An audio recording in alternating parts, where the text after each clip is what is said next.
Hey guys, tonight we follow the foam-kissed trail of the goddess Aphrodite, a tale laced with sea mist, honeyed laughter, and a heart-shaped silence at its center.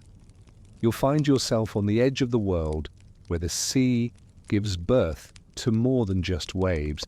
It gives birth to longing.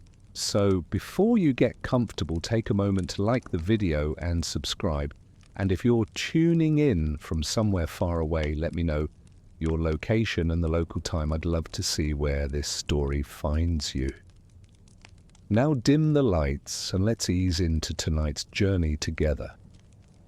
The sea is oddly calm this morning. You stand at the edge of the foam toes, buried in cool sand, when the first shimmer appears. Not sunlight, not yet. It's softer than that, almost bashful, a light that glows from beneath the waves. Something is stirring. Not a storm, not a shipwreck. Something older, something sacred.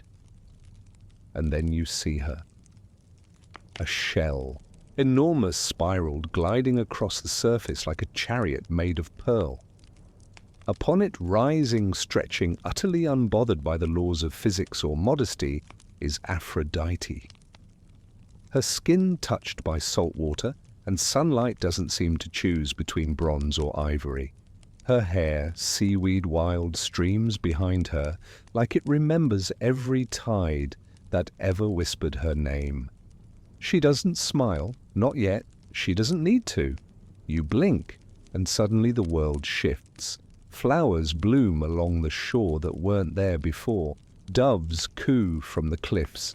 Somewhere inland a shepherd stops mid-step, his heart hammering in ways he won't understand for years. The gods are watching, of course they are. They see her, and still for once don't speak. Even the ever-chattering Hermes swallows his jokes. Zeus leans forward just slightly. Hera narrows her eyes. Historians still argue whether this myth, the sea birth, the foam, the shell, was meant to be symbolic or literal. But right now, as the shell bumps gently against the sand, and Aphrodite steps out with the grace of someone who knows her, every movement is poetry. You're not thinking in symbols, you're thinking in gasps. Her first step onto land does something strange to the earth. The sand under her feet smooths, hardens, almost as if the island wants to cradle her. Even the wind hesitates, then rushes in to carry her scent, inland cinnamon, salt, citrus, something more. Careful, a voice beside you murmurs. It's a dryad half-rooted in a tamarisk tree, her eyes wide with both reverence and warning. They say anyone who looks too long forgets their own name. You glance away, but it's too late. You can still feel Aphrodite's image burned against your eyelids. And for a flicker of a second, your name does slip. Aphrodite doesn't speak as she walks. She doesn't need to introduce herself. Even the birds seem to chirp with greater rhythm around her, as though the air is trying to become music in her presence. She ascends the cliffs, barefoot, unhurried, and somewhere far above the gods hold their breath. Zeus calls a council, not out of welcome, out of alarm. This new being, they don't know what to do with her, too powerful to ignore, too enchanting to destroy, and far, far too clever to underestimate. They debate, loudly. Athena scoffs. Artemis refuses to look at her. Hera, well, let's just say the Queen of Olympus, has been known to hold a grudge, longer than a hydra holds heads. Eventually, it's decided give her a husband, that'll tame her. Right, Hephaestus, the forger, the lame one, the least likely threat, the safest bet. But as you follow Aphrodite's gaze across Olympus, watching her eyes skip over gods like they're unripe fruit, you realize this goddess, she may be many things, but tame, she will never be tame. And in a quieter corner of the divine realm, a young poet etches her name into soft stone, not yet realizing that mortals will whisper it into mirrors, beg it in letters, tattoo it onto skin for thousands of years to come. Welcome to her story. You stand beneath the olive trees of Olympus trying to shake the lingering shimmer from your eyes, but it clings like dew, like desire. Aphrodite has arrived, and Olympus isn't ready. No one says it out loud, but you feel it in the sideways glances, in the awkward coughs of immortals who've never known self-doubt. Even Apollo fumbles his lyre strings when she walks by. Hestia, the hearth goddess, suddenly finds herself needing to tend to the fire a little too often, just to avoid that unblinking gaze. Aphrodite doesn't flaunt, she simply exists, and that's enough to tilt the world. Her presence is inconvenient. You hear the whispers behind marble columns, not just from gods but from their lovers, their jealous consorts, their scorned muses. A single glance from her and years of divine fidelity start to wobble. She doesn't seduce, that would suggest effort. She simply radiates the thing every living being craves to be wanted. Historians still argue whether she was merely the personification of love or if she was love itself, embodied, dangerous, divine, because love unfiltered, unrestrained, doesn't care about treaties or power balances. And on Olympus, love without rules is the most terrifying force imaginable. They try to contain her with gifts, gold combs, roses from Gaia's own garden, a chariot drawn by swans, but it's laughable. Aphrodite wears divine diamonds like trinkets from a carnival stall.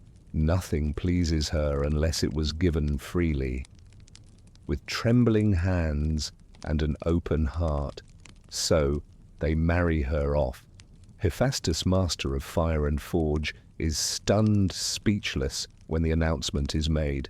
You catch him polishing his tools until his fingers blister not from work but anxiety. Even gods get cold feet. And when the ceremony comes, you're there.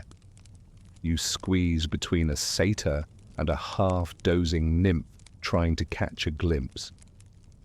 Aphrodite wears gold, not because it flatters her, but because it blinds her audience long enough to avoid their gaping stares. Her veil is mist, her bouquet a single apple gold as the sun not yet cursed. Hephaestus limps down the aisle, stiff and silent.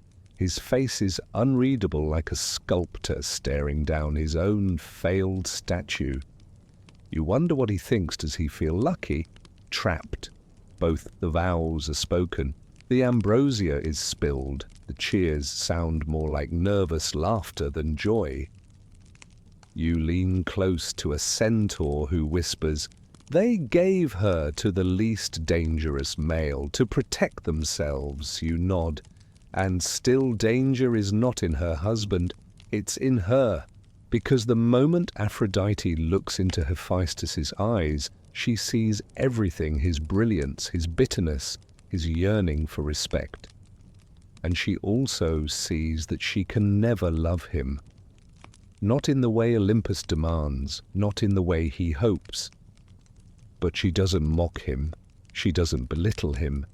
Instead, she leans close at the wedding feast and says something no one hears but him. You see his shoulders relax, his brow soften. It's not passion, but there is peace, or at least the illusion of it. Still, the marriage changes nothing. The gods may hope to control her, but Aphrodite is already writing her own script. Her laughter echoes in the marble halls long after the music fades.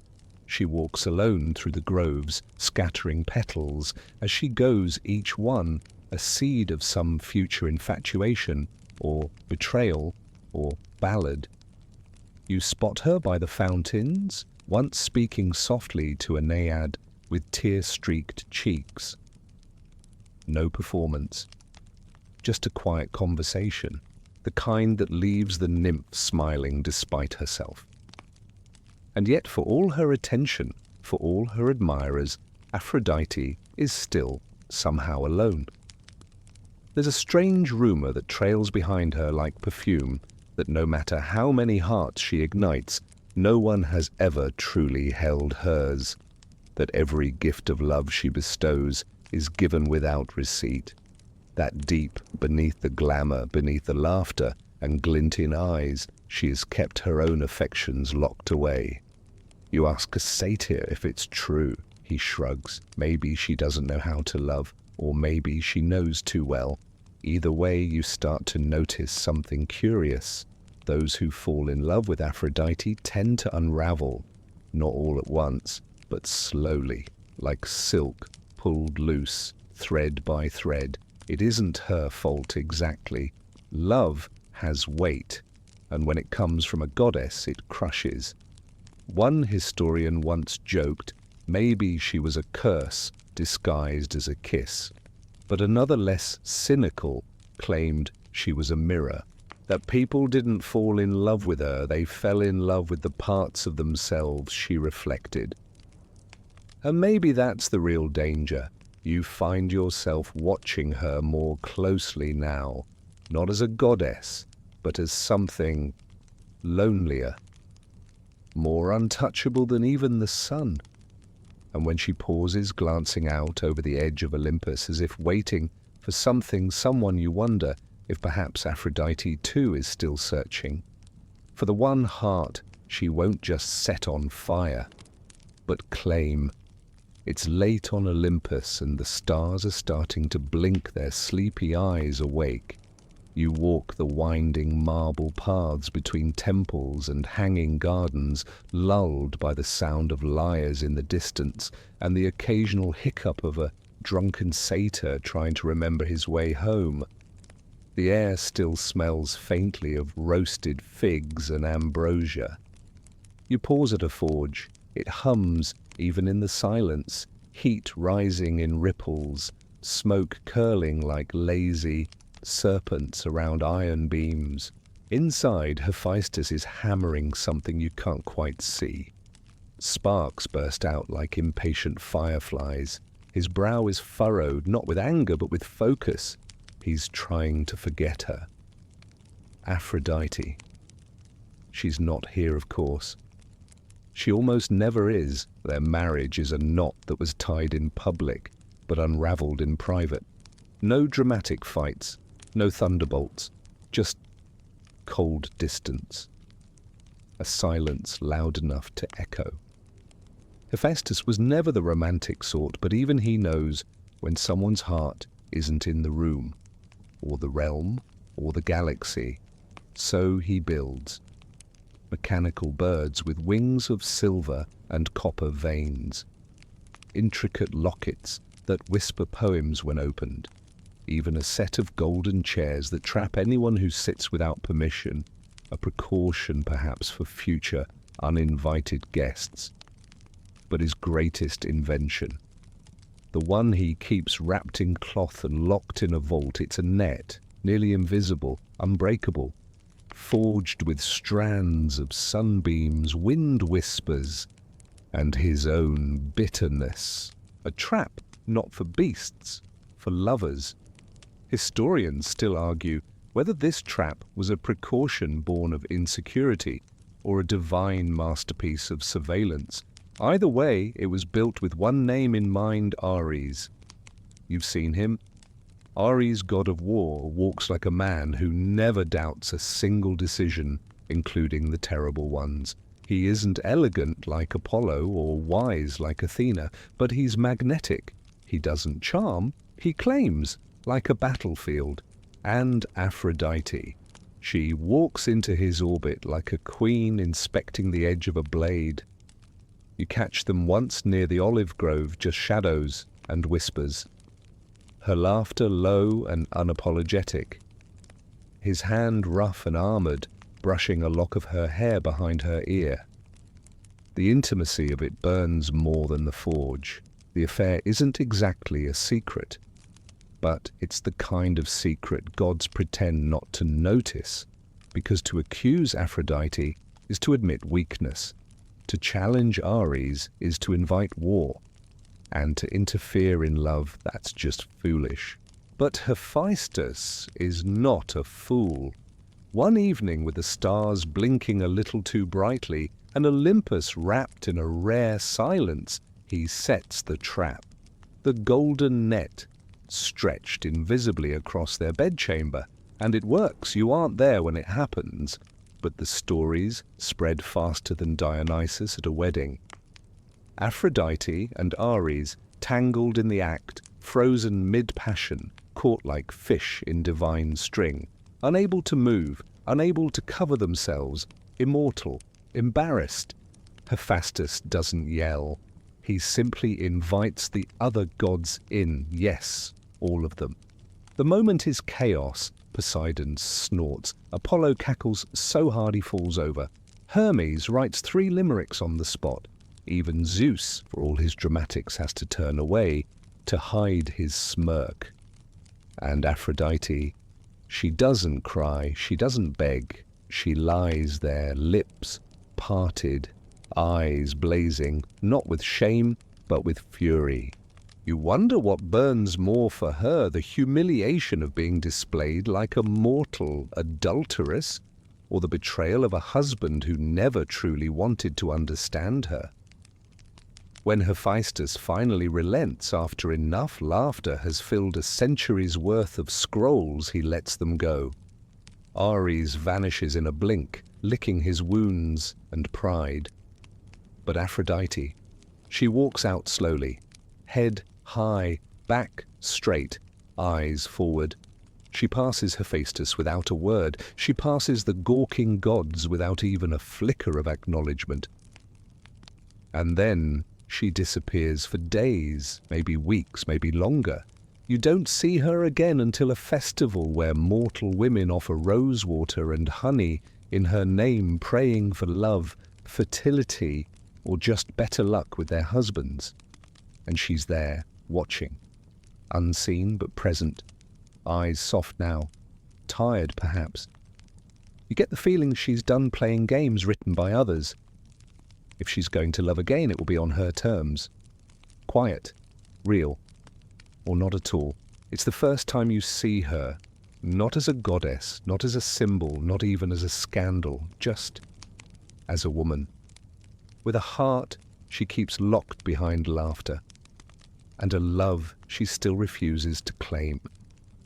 A few weeks pass, maybe more. Time has a way of dripping slow on Olympus like honey from a too-full ladle.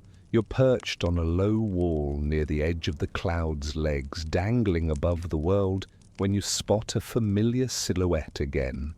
Aphrodite.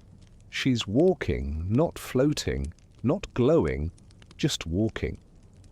Barefoot, quiet, without her usual swarm of doves or perfumed breeze. You almost don't recognize her. No gold, no silk, just a robe the color of storm-washed stone and a wreath of sea glass tucked behind one ear. She seems smaller, not dimmed, just less theatrical, like a singer after the performance, still humming, but with no need for an audience. This version of her makes you lean forward. She doesn't look at Olympus. She looks out toward the mortal world, tracing something invisible on the horizon.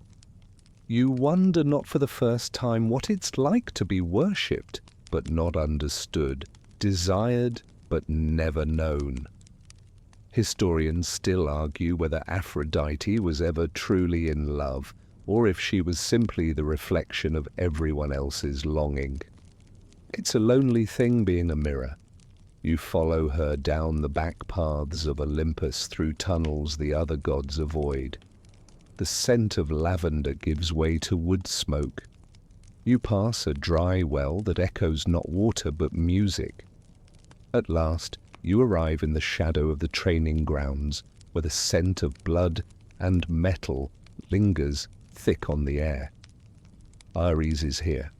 Of course he is. He's practicing with a sword that looks like it was carved from the ribs of a storm.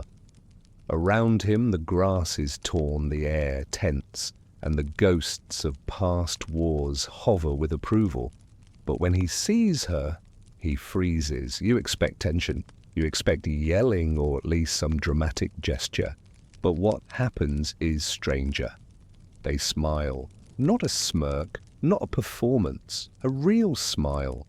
The kind you give someone who knows too much about you but stays anyway. She walks to him, not like a lover sneaking around a marriage, not like a goddess making a grand entrance, just a woman walking towards someone she's missed. They sit beneath an olive tree. Funny how those keep showing up, and for a long time neither speaks. The wind carries only the distant sound of armor clinking and a goat sneezing somewhere uphill. You edge closer, invisible as ever. Finally, Ares says, "I thought you hated being caught." She shrugs. "I hated being displayed." He nods. "You think I care what they think?" She turns to him, one brow raised. "You care more than you let on." Touche. It's strange seeing Ares like this. He's the god of war. He should be bellowing threats and drinking from a skull, not brushing a speck of dust from Aphrodite's shoulder like it's a sacred rite. There's tenderness here, undeniably. But there's also something missing. You realize it before they do. Aphrodite's not entirely here. Her body is, her smile too, but something deeper, still locked away. Ares seems to sense it because he leans back against the tree and asks, not as a god, not as a jilted lover, but as a friend, will you ever give it what your heart? She's quiet, long enough for even the wind to hold its breath. Then softly, "I don't think I know how." Not the answer he wanted, but the truth maybe. He doesn't press. He just sits beside her, silent, letting her hand rest over his. Not possessive, not demanding, just present. You feel like you're intruding. You retreat, leaving them there beneath the tree. Two divine figures, too powerful for peace, and yet trying anyway. Back up on Olympus, you pass a group of muses giggling over some new scandal. Apparently Dionysus kissed a minor river god, and now half of Thrace is flooded in jealousy. No one mentions Aphrodite.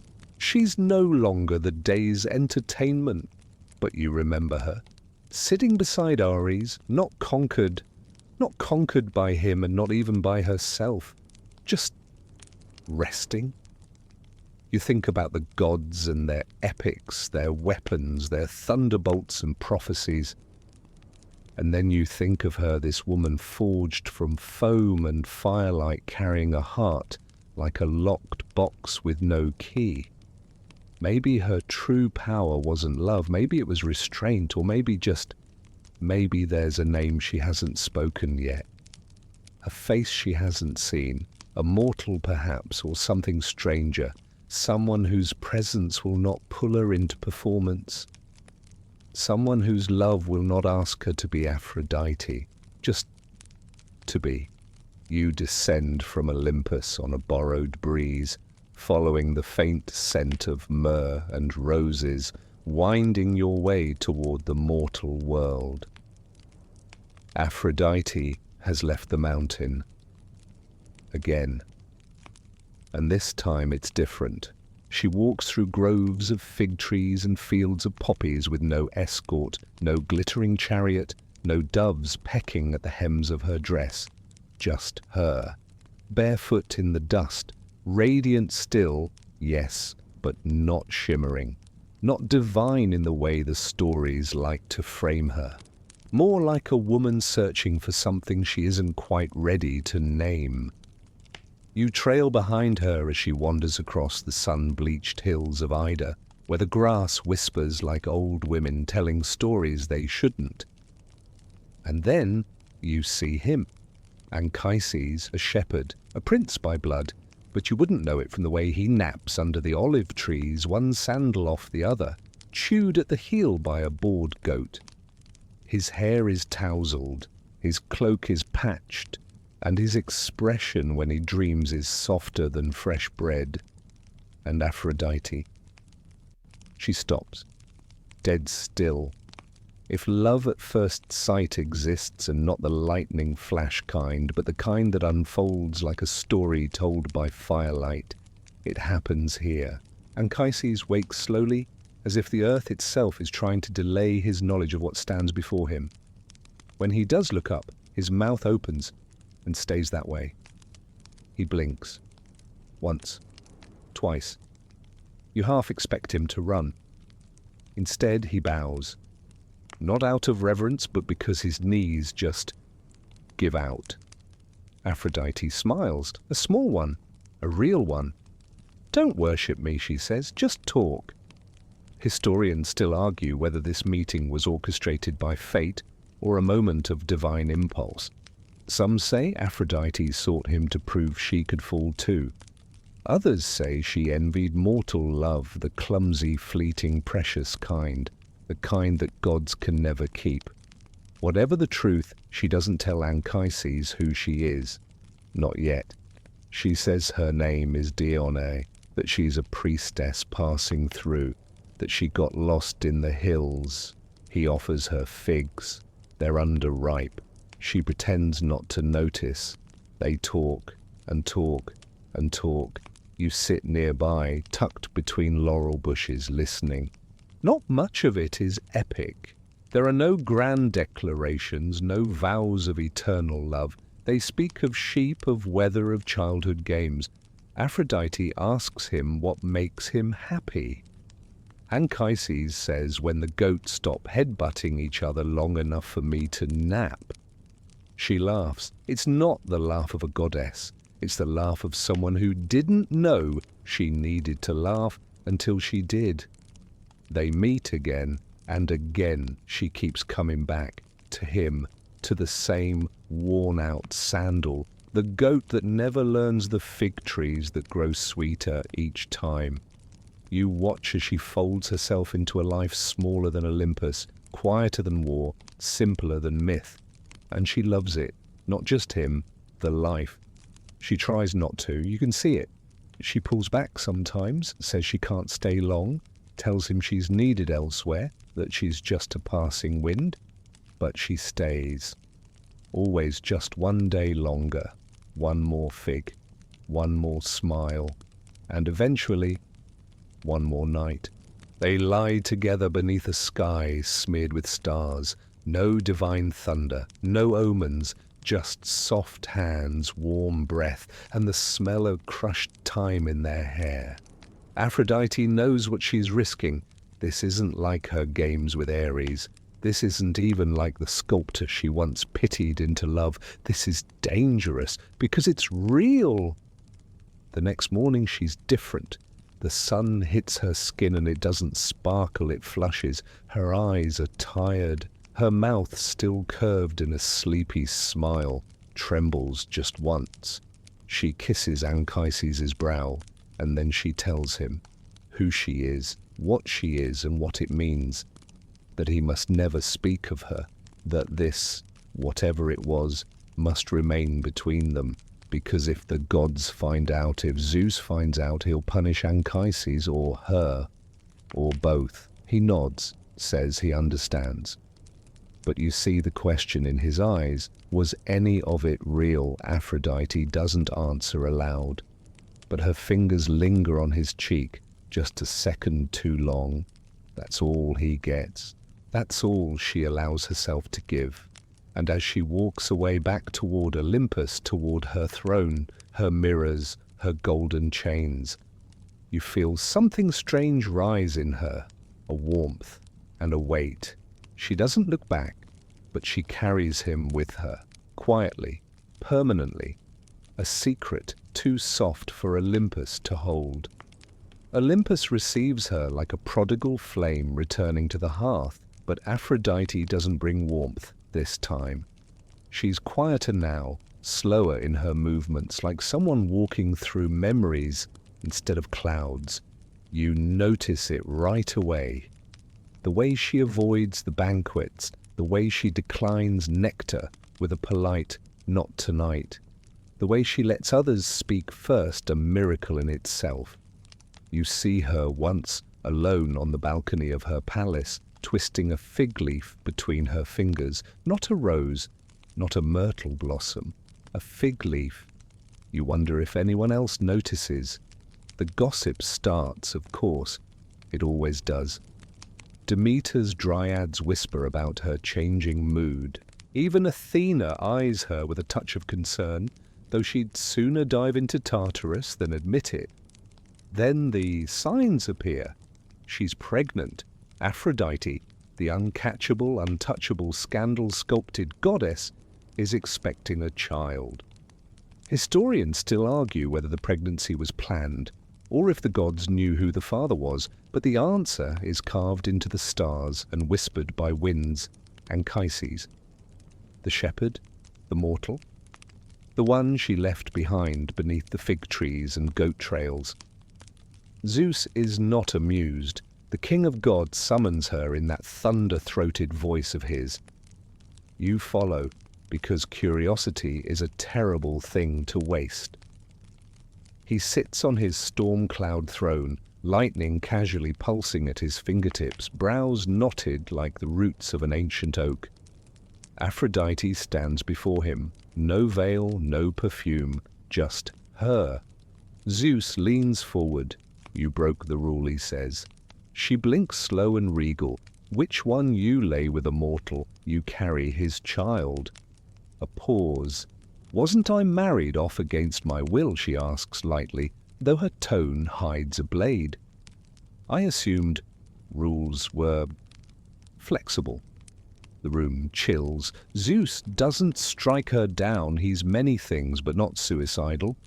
Still he makes a demand that Anchises must never speak of their union, that if the shepherd so much as breathes her name with reverence, he will be struck down where he stands, and that the child once born must be hidden, or risk divine fury. Aphrodite doesn't argue, she nods just once. But her eyes, dark and defiant, say something else. You can't shame me. Not this time. She retreats to Cyprus. You go with her. The air there is warmer thick with citrus and sandalwood. It clings to your skin like an old song. In a hidden grove surrounded by lavender and willow trees, she gives birth to a son. Aeneas.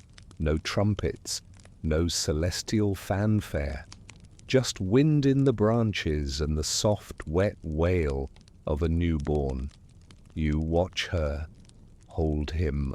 For the first time, Aphrodite doesn't look divine. She looks human, tired, radiant, terrified.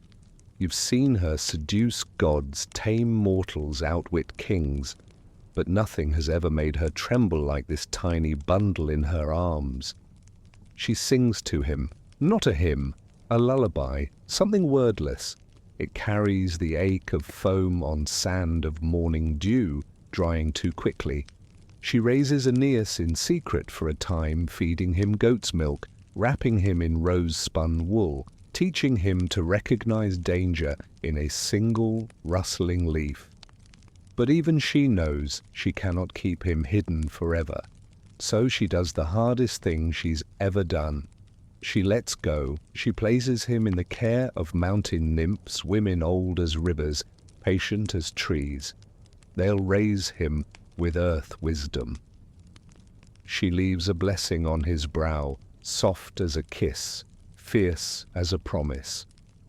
Then she walks away. No tears, no dramatic last glance. But as you float beside her through the grove's edge, you hear her murmur under her breath, "Be more than what I was made for." It's unclear if she's speaking to him or herself. Back on Olympus, she returns to her temple as if nothing happened. The statues are still there, ivory and cold. The priests bow, the doves return. But she's different inside. She gave something real, and for once she cannot take it back. Time as always gets slippery around gods. You blink and years pass in the mortal world. Kings rise, ships burn, lovers curse the sky, and the olive trees around Mount Ida stretch taller, wiser. But Aphrodite remains eternal, untouched, or so she makes it seem. You find her in her temple one morning, if you can call any hour on Olympus morning. She's lounging on a couch carved from petrified seafoam, draped in violet silk, polishing a golden apple with a kind of casual malice. The same apple, the apple, you know the one. The golden apple of Eris, inscribed with 3 fatal words to the fairest. Historians still argue whether Eris meant to cause chaos or simply forgot to invite a +1. But either way, that apple didn't just roll, it ricocheted through the hearts of gods and men alike. You're there when it begins again, when Zeus, in his infinite delegating, tosses the choice to a mortal. Paris, Prince of Troy, a man whose greatest flaw might be that he thinks beauty is easy to name. You watch the 3 goddesses appear before him: Hera, regal and seething; Athena, poised and calculating; and Aphrodite, well, she doesn't just stand there, she leans. Her smile curves like a sickle moon. Her voice is honey-soaked thunder. She doesn't offer love, she promises it. The most beautiful woman in the world, she says, will be his, if he chooses her. And Paris, poor, doomed Paris, he never had a chance. The apple lands in Aphrodite's palm, cold, heavy, triumphant.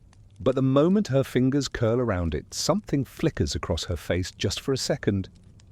You nearly miss it. Regret, doubt, recognition. She smiles, of course. To the others, to Paris, to the winds. But you saw it. That tiny crack. And then the world shifts, because the most beautiful woman in the world, Helen of Sparta, she's married. And so begins a chain of heartbreak that makes even the gods wince. Aphrodite guides Paris toward Helen like a tide, pulling a shipwreck into shore. She whispers, bends fate, smooths paths. You follow, of course. It's like watching dominoes tumble in the shape of a horse. The moment Helen meets Paris, time slows, not in a romantic way, in a storm is coming way, and it does. Troy becomes a mirror of Olympus, pride, passion, prophecy, and war. And all of it traces back to the goddess of love holding a golden apple in a field. You ask her once when you find her alone beneath a sycamore tree watching the sea with unfocused eyes, "Did you regret it?" She doesn't answer. Not right away. Then she says, "Love can be a blessing or a blade." You wait, but that's all she gives. Aphrodite visits Helen more than once, not to gloat, not even to advise, just to sit, to be near the woman she once offered like a bauble. Helen doesn't say much either, but once you overhear her murmur, "You gave me beauty, but not choice." And Aphrodite flinches, not visibly, not to anyone else, but you see it. That same tremor that rippled through her the day she left Anchises, the crack in her perfect surface. This time, though, she doesn't walk away, she listens.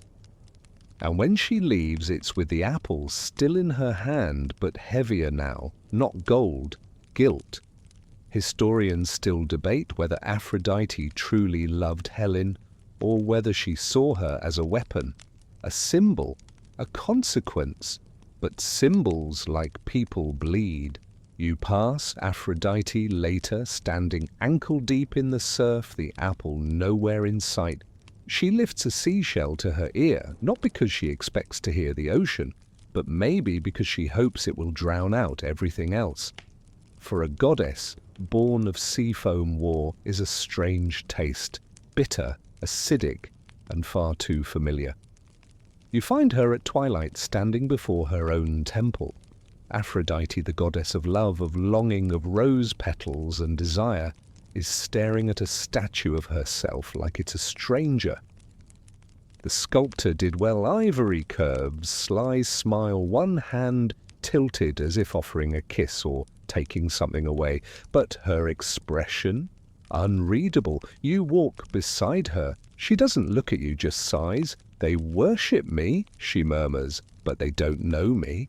The temple is crowded with prayers, whispered words caught in stone walls, offerings arranged with desperate care, perfumed oils, lockets of hair, tiny clay figurines kneeling with outstretched arms. Most are from women. Some beg for romance. Some plead for fertility. One simply reads, "Please let him come back." You wonder how many of these prayers she answers. She kneels by the altar, not something you see often, and picks up a garland of dried violets. No name is attached, no plea, just the flowers. She places them in her lap, running her fingers over the wilted petals, and for a moment the air grows still. Then she turns to you. Do they think love is something I give them, like wine or sandals? You shrug. She smiles, sad and sharp. Love isn't a gift, it's a storm. Historians still argue whether Aphrodite's temples were about actual devotion or social performance rituals more for status than spirit. But in this moment you see it clearly. People didn't come here for truth.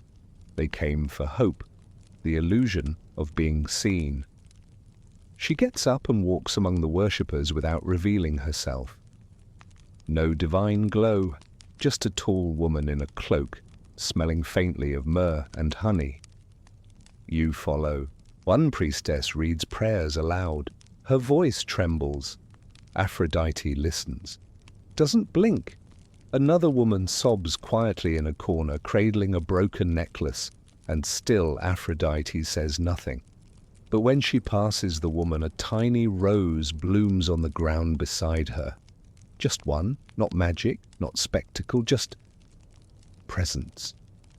You start to notice more as she walks how many of her followers cry more than they smile. How many carry empty hands.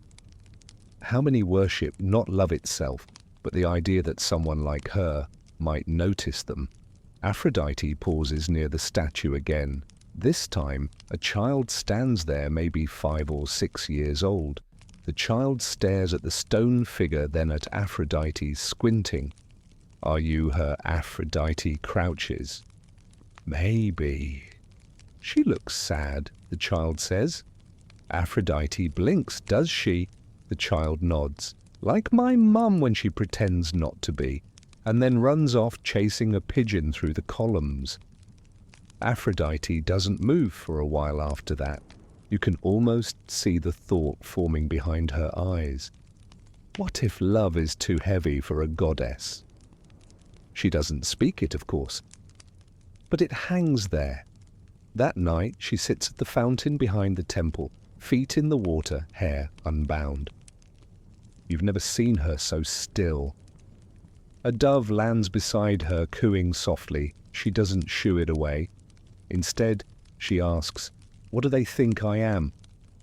You want to answer, but honestly you're not sure. They think she's beauty, seduction, fertility, marriage, desire. But who is she really? Maybe she wonders that too. And maybe that's why she stays silent. The stars reflect in the fountain's surface, scattered like coins no one remembers tossing. Aphrodite stares at them. And for the first time since you met her, she looks tired. Not from war, not from scandal, from being adored but never understood. And you start to think maybe love isn't something you offer at an altar. Maybe love is what you carry with you when no one's watching. What she's carried silently for centuries.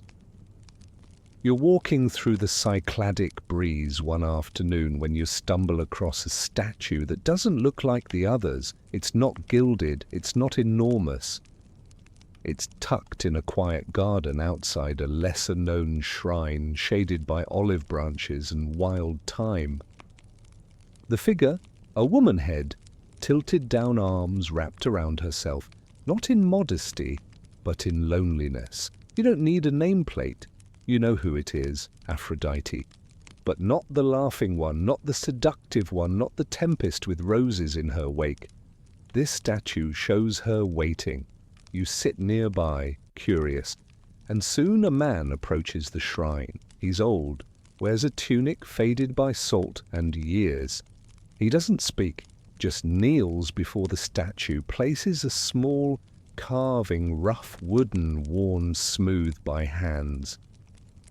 It's not a goddess, it's a young woman, maybe his daughter, maybe a wife lost to time. He doesn't ask for anything, he just remembers. Aphrodite, who's been sitting on a low wall nearby this whole time, watching with her chin in her hands, exhales deeply. You glance over. That one, she says, never once asked me for love. He just had it. She smiles, but not brightly. Not the smile that launched ships or melted armor. Just a soft, wistful smile. Historians still argue whether Aphrodite ever truly connected with mortals outside of desire. But here in this garden, in this moment, she doesn't feel like a divine figure, so much as a witness. A keeper of memories no one else dared to keep. You follow her back into town, past ceramic shops and taverns humming with midday life. That's when you hear it. A story, spoken in hushed tones from an old potter as he shapes clay with stained hands. He's talking to a young apprentice, spinning a tale you've never heard before. It's about a sculptor, no, not that sculptor, not Pygmalion. This one is different. This sculptor, they say, created a figure so lifelike, so hauntingly lovely that even Aphrodite was moved, not to grant it life, but to visit, in secret, to see what it was like to be seen without being touched, admired without being owned. You find yourself searching for the story's source, and sure enough, tucked into the hills above Delos is an old workshop, half buried, ivy-covered. Inside, there are shards, chisel marks on stone, one sculpture still standing unfinished. It's not beautiful in the usual way. The eyes are uneven, the lips slightly crooked. But there's something real in it. And Aphrodite, she stares at it for a long time. He didn't know it was me, she says quietly. You nod, sensing the rest. He sculpted someone he'd only seen in dreams. Said she looked like sorrow and summer and something he'd lost. She runs a finger down the statue's cheek. I didn't correct him. That night back on Olympus, you find her standing in front of her mirrors. There are many more than you can count. Polished bronze, polished silver, polished obsidian. Each one reflecting a slightly different version of her. One shows her as Venus, all Roman elegance and political charm. Another shows her wreathed in myrtle, holding an apple that never bruises. Another, more jagged, shows her as she was the day she left Anchises, wind-blown, barefoot, fierce with fear. And one shows nothing, just darkness. She places her hand on that one, lingers. Then she walks away. You trail after her through corridors draped in jasmine, down staircases where even the torch flames whisper. She leads you to a small room bare except for a single item, a statue of Pygmalion's Galatea. The perfect woman carved from stone, made real through divine mercy. Aphrodite looks at her and sighs.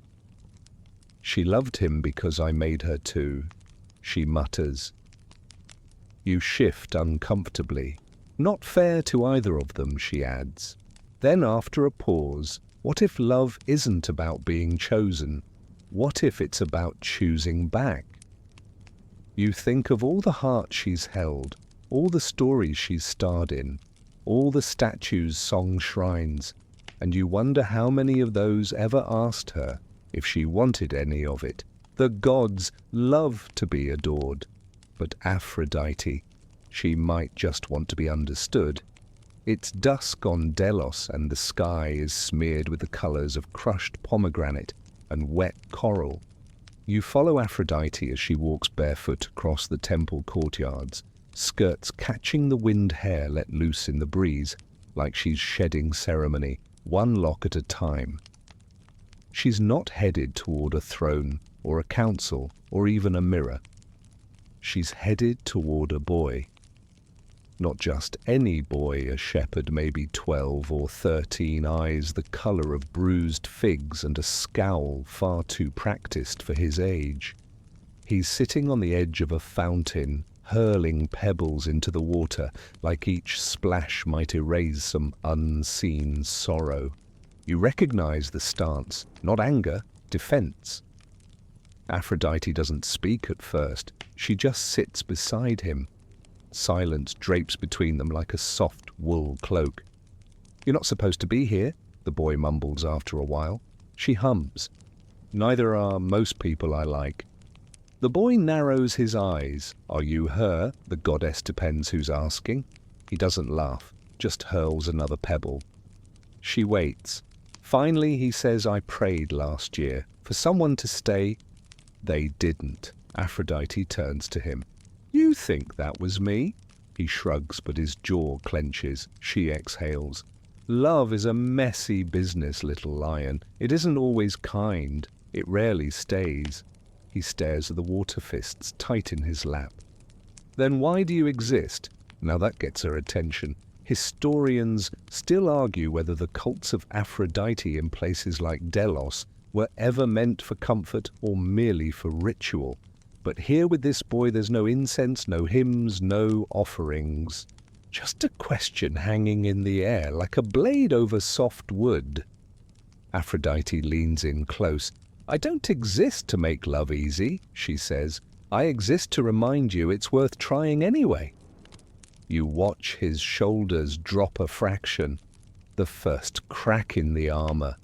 He doesn't look at her, but he doesn't leave either. She reaches into her satchel and pulls out something unexpected, a carved shell, smoothed by years of handling its edges, inked with words too faded to read. "Take this," she says, placing it beside him. "It's not magic, it's not protection, it's just a thing someone once gave me when I needed to believe someone cared."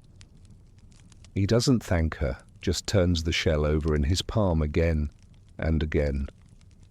Later, when he's gone, she sits at the fountain alone now, watching the ripples. "That boy won't remember me," she says. You cock an eyebrow. "He'll remember the shell. He'll remember someone saw him." You nod. And then you ask, "Do you remember the ones you didn't choose?" She's quiet. Her fingers trail the water. A ripple moves out and returns. She doesn't answer. But then softly she begins to speak. There was a girl in Lesbos, she says, who sang so beautifully that the gods fought over who could hear her last lullaby. Aphrodite chose not to intervene when the girl begged for her beloved to stay. "Why, you ask?" "Because if I had," she replies, "it wouldn't have been her love anymore. It would have been mine." There was a boy in Thessaly who built a statue of her every year, each one more detailed, more desperate. Aphrodite never visited. Why, you ask again? Because he was in love with me, not himself. And love without self isn't love, it's worship. And once she adds, there was a woman on a cliff in Crete, crying, waiting, heart shattered. Aphrodite came to her, gave her a rose that never wilted, said nothing, just held her hand. The woman never looked up. She didn't need me, Aphrodite says. She needed time.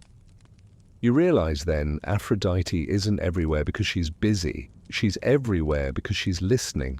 Every prayer, every song, every whisper into the dark that begins with, "Please." She hears it. She just doesn't always answer the way we want. That night, you walk with her along the shore. The waves roll in slow and heavy like lullabies. Stars scatter like spilled salt across the sea. Aphrodite stops, lifts her face to the wind. She looks calm, but not peaceful, as if she carries the ache of everyone who ever whispered her name and every heart she never had the strength to claim. The next morning comes soft and golden like a peach left in the sun. You wake to find Aphrodite not in her temple, not weaving her hair with pearls, not rehearsing her smile in the mirror of the gods. No, she's walking through a market, a mortal one. She moves unseen or maybe just unnoticed. The bustle of traders, the clatter of amphorae, the shouts of bakers and fishmongers, they all continue oblivious to the divine figure, slipping through them like wind through linen. You trail her past the olive sellers and the honey carts, past jars of saffron and grapes, so ripe they burst just by being stared at too hard.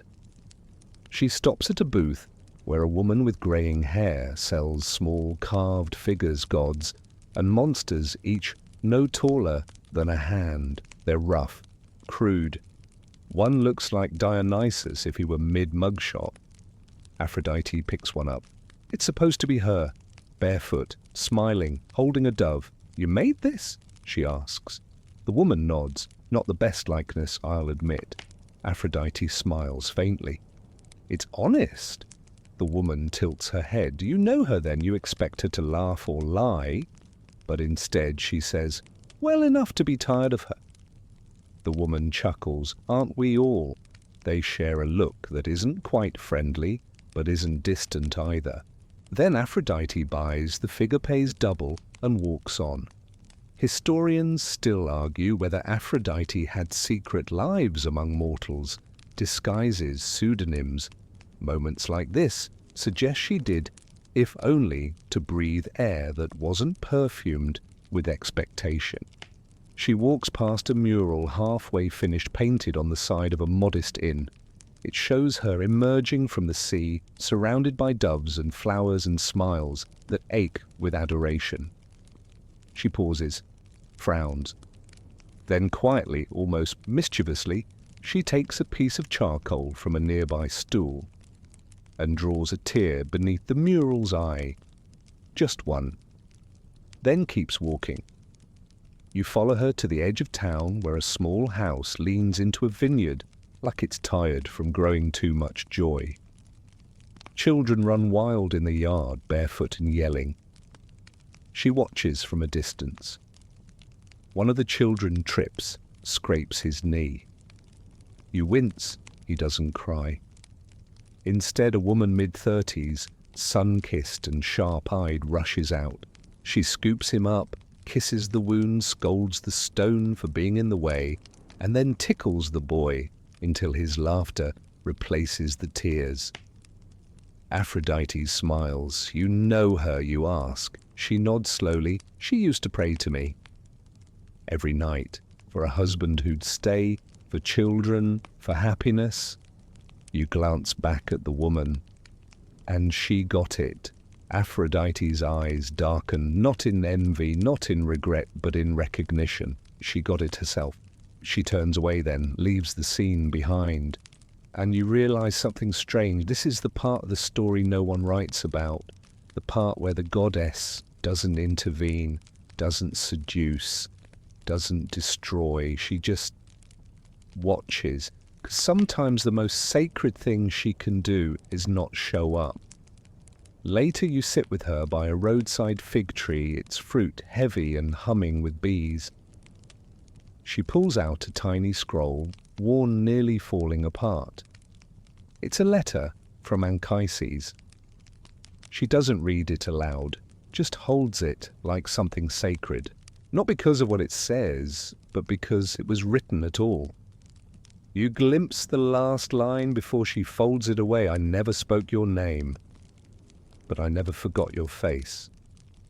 Aphrodite doesn't cry, but her voice when she finally speaks is quieter than the bees. "I gave him a son. but not myself. You start to say something comforting. She stops you with a glance. I know who I am, she says. I'm the goddess of love, not its guardian. And then perhaps just to herself she adds, I wonder what it would feel like to be loved back. The sky shifts. The sun dips low shadows, stretching like long regrets. And you sit beside a goddess whose name is known in every tongue, whose face is carved into marble and memory alike, and for the first time you see her, not as myth, not as symbol, not even as divine, but as someone who gave love freely and never quite kept any for herself. You find her by the river, this time alone, as usual. She's kneeling in the reeds, trailing her fingers through the water, as if it might give her a different answer than the last 1,000 times she asked. The river, of course, says nothing, it just flows. Aphrodite sighs, water remembers, she murmurs. It just never speaks. You wonder what she wants to remember or forget. The trees rustle and a group of women pass by on the nearby path, giggling and humming. They're carrying baskets of petals and wine, preparing for a festival. Judging by the laurel wreaths on their heads, you recognize the scent in the air, lilies, honey cakes, nervous excitement. Tonight is a festival in her name. You trail behind as she follows the group, keeping to the edges, slipping between tree shadows like a stray thought. The clearing they arrive at has already been transformed. Garlands hang from the branches, candles flicker in shallow clay dishes, and a wooden altar stands at the center, decorated with polished stones and doves carved from driftwood. And yet, despite all this beauty, something feels wrong, forced, too rehearsed. The priestesses begin their ceremony, dancing, singing, offering libations with trembling hands. One chants a hymn extolling Aphrodite's divine passions, her ability to bind hearts and break oaths. You watch the goddess herself, standing just outside the light of the fire, arms crossed, unimpressed. She leans toward you, deadpan. I'm not nearly this poetic when I'm in love. Mostly I just trip over furniture. You snort? The priestesses keep singing. One young girl, clearly new to this, steps forward and stammers a prayer. She's awkward, fumbling too fast. Aphrodite's expression softens. She's honest, she says. The others are just trying to impress me. Historians still argue whether the festivals dedicated to Aphrodite especially, the spring rites, were about love, fertility, or simply organized flirtation. But to her, it's not the grandeur that matters. It's the rare flicker of truth. A little later, after the wine has dulled the tension and the songs have grown looser, you and Aphrodite sit beside a flickering torch, half hidden from view. She watches the dancers, not with jealousy, not with pride, just observation. They're in love with the idea of me, she says, not me. You nod. Do you blame them? No, I made it easy. You glance at her sideways. Would you change that, she thinks? No, but I'd like to be more than an idea, just once. The torch crackles. From across the clearing, a man stares into the fire face, slack with too much wine. He holds a rose. You recognize that look, someone trying to gather the courage to give a gift. But he never moves. Aphrodite watches him. Then, without ceremony, she rises, plucks a wild rose from a nearby bush, and sets it gently on the ground beside him. As she passes so softly, he doesn't even notice. You raise an eyebrow. She shrugs. Sometimes people need a win. You don't speak for a while. Eventually, she leads you to the edge of the clearing, back into the dark. You ask her what it's like having thousands of people say your name every day and still feel invisible. She laughs, but quietly. They shout my name, but they don't ask me who I am. You pause beneath a myrtle tree, leaves silvering in the moonlight. She leans against the trunk, eyes turned up toward the stars. Maybe I don't know either, she says. You consider that? Then she adds, but I think I'd like to find out. You sit with her until the music fades, the candles burn low, and the last of the dancers stumbles home, wreath crooked and sandals forgotten. And there beneath the branches of a tree, once sacred to her, the goddess of love falls asleep just for a few moments, not draped in gold, not adorned with perfume, just barefoot, quiet, dreaming, and maybe for the first time in a very long time dreaming not of someone else, but of herself. You wake before she does. The sky is still the deep, inky blue that clings just before dawn, where birds are too sleepy to sing, and even the wind hesitates between breezes. Aphrodite stirs beneath the myrtle tree, one hand curled under her cheek, hair tangled like seaweed, caught on driftwood. She looks younger in sleep. Not in age, immortals don't age the way mortals do, but in the sense of shedding masks, as if rest strips away every layer of goddess of myth, of divine performance, and leaves only the raw, exhausted center. She blinks awake, squints at the sky, and sighs like someone returning to a world she didn't ask for. Do you always wake up this early? She mutters. Only when love gods fall asleep on my foot. She smiles barely. I was dreaming. You raise an eyebrow. About she stretches like a cat.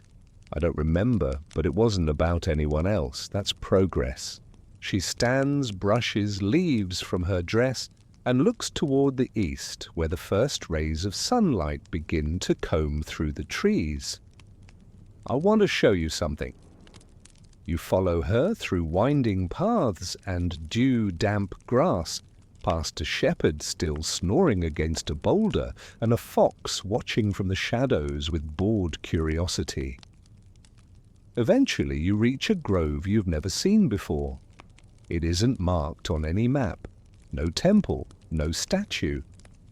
Just trees older than language and a clearing where the grass grows in a perfect circle. Aphrodite steps into the center barefoot and turns to you. This is where I come when I'm tired of being her. You understand. Her, the version everyone else sees, the laughter, the perfume, the dramatics, the goddess in marble, the myth in eyeliner. She sits in the grass. You join her. I used to think love was about being wanted, she says. Then I thought it was about being needed. Now. She plucks a blade of grass and twists it around her finger. Now I think it's about being known. And still, being stayed with. You nod. That's hard, even for mortals. She laughs, especially for gods. You sit in silence for a while, watching the morning creep into the world. Birds begin their tentative calls. Bees dart among the clover.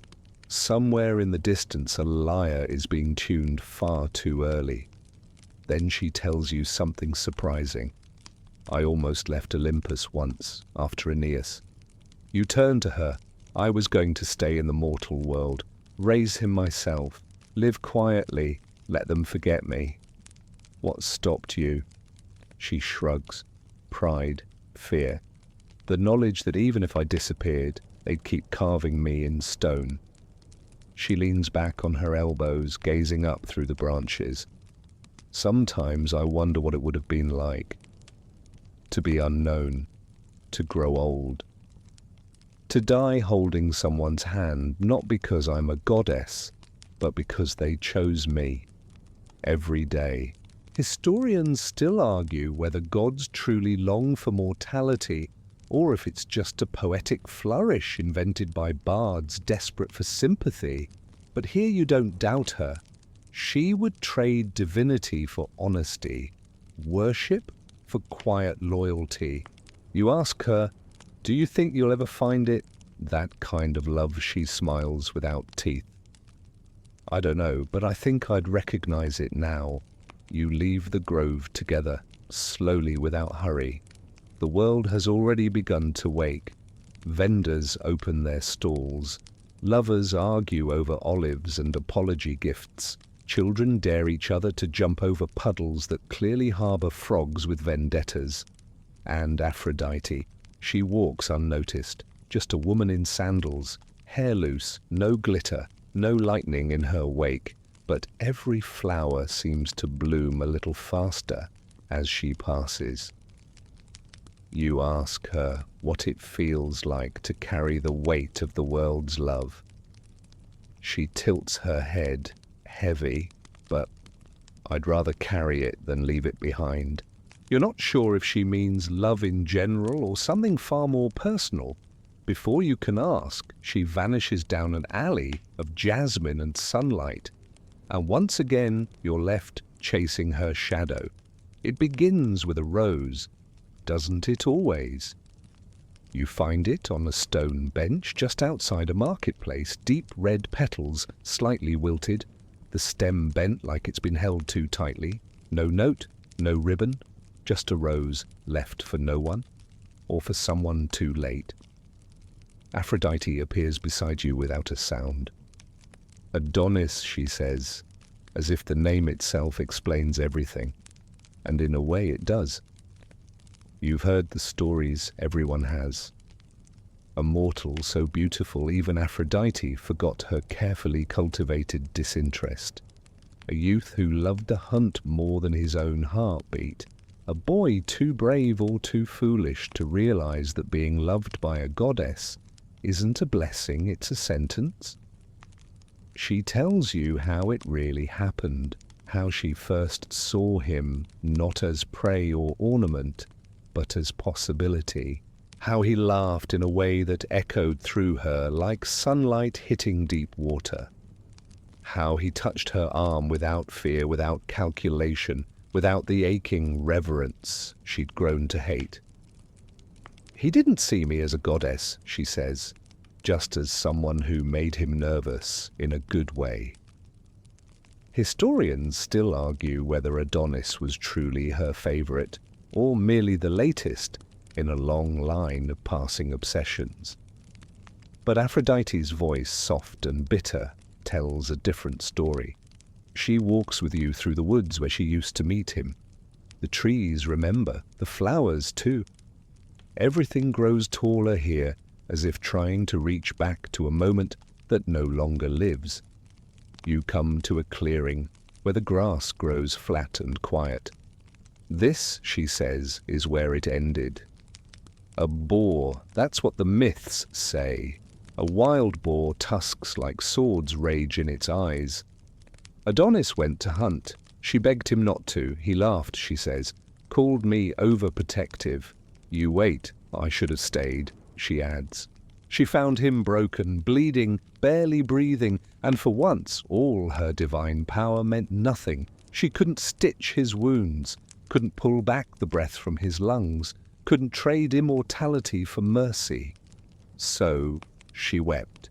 Not dramatic sobs, not goddess-sized wails, just quiet tears, salt red with crushed petals. They say the anemone flower bloomed from those tears. You find a cluster near your feet, red as heartbreak. He died in my arms, she says, murmured my name, not goddess, not Aphrodite, just my name. You can't speak. She kneels beside the flowers and brushes one open with her fingertips. They asked me afterward if I wanted to immortalize him. Let him live half the year, trade his blood for myth. And you agreed?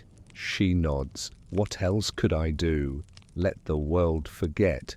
The festivals of Adonis still happen in scattered corners of the world. Women plant fast-growing herbs in shallow pots, mourning their withered leaves just days later. A ritual of brief life, of beauty that never lasts. It feels fitting. Later that night you walk with her along the shore. The tide pulls back with a sigh. The stars blink uncertainly above. You ask gently, "Do you still love him?" She doesn't answer at first, just lets the wind toy with her hair. "I loved who I was when I was with him," she finally says. "I didn't have to pretend, or dazzle, or apologize," and then quieter. "He didn't ask for anything. He just looked at me like I was enough." You reach the cliffs. Below, the sea crashes with slow fury, chewing the rocks, spitting back foam. She points to a hidden cove. "We used to swim there. He hated seaweed, always thought it was alive." You chuckle. She doesn't.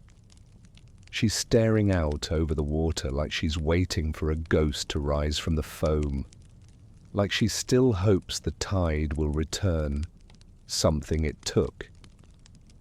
You sit beside her for a long time. No questions, no comfort, just silence and the steady ache of a love that bloomed and died before it had time to understand itself. You find her in the hills above Thebes, where the wind tangles in the grass and the stones remember things no one dares write down. She's barefoot again, always barefoot when she doesn't want to be recognized. There's no trace of gold or perfume, no divine halo, only her eyes, tired but sharp, scanning the valley below like she's trying to spot something the world keeps hiding. You ask her, "What are you looking for?" She doesn't answer, not right away. Instead, she tells you a story. There was a woman once, she begins, not beautiful, not ugly, just ordinary. She lived alone, spoke softly, spent her days in a vineyard, and her nights reading poems by oil lamp. You nod already, knowing where this is going. "She prayed to me every night," Aphrodite says, "but not for love, not for children, not even for someone to touch her." You tilt your head.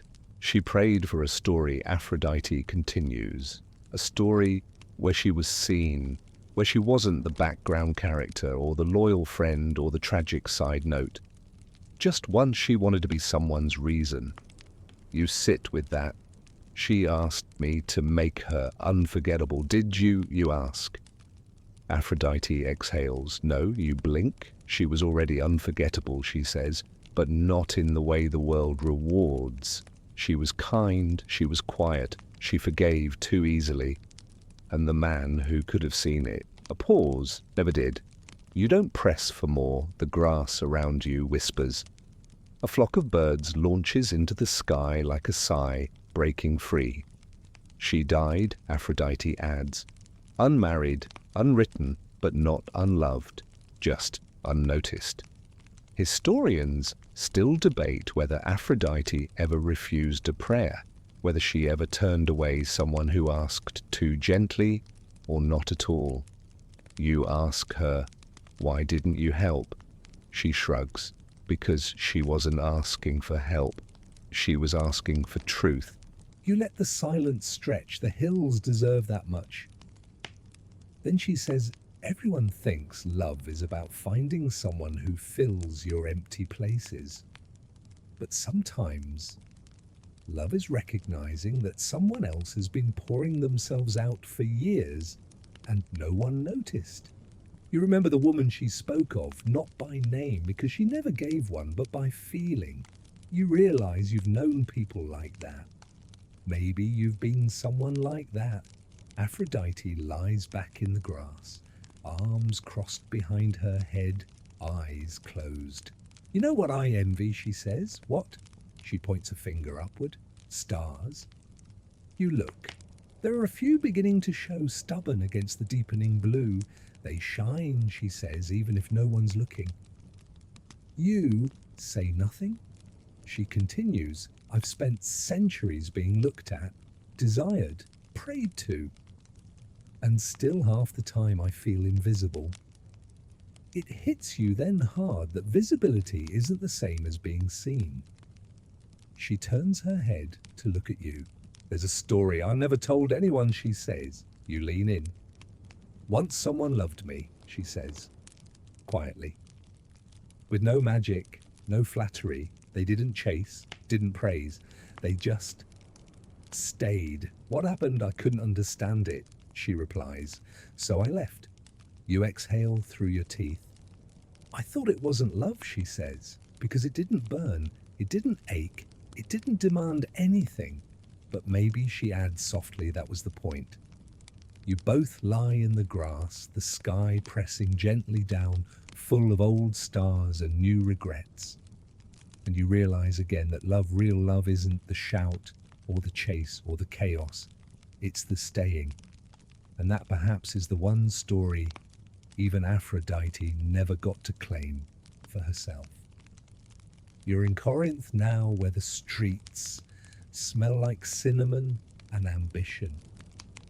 This city pulses like a heart that refuses to rest its temples, standing proud against the horizon, polished by centuries of sun and supplication. Aphrodite walks beside you, wrapped in a cloak the color of dried pomegranate seeds. Her hood is pulled low. Not from shame, she doesn't do shame, but from weariness. Being worshipped is exhausting. They built a temple for me here, she says. Right on the hill. You nod. You've seen it, Aphrodite's temple of Corinth, once home to hundreds of priestesses who offered more than just hymns. Historians still argue whether it was a center of sacred love or merely the most poetic version of a brothel in history.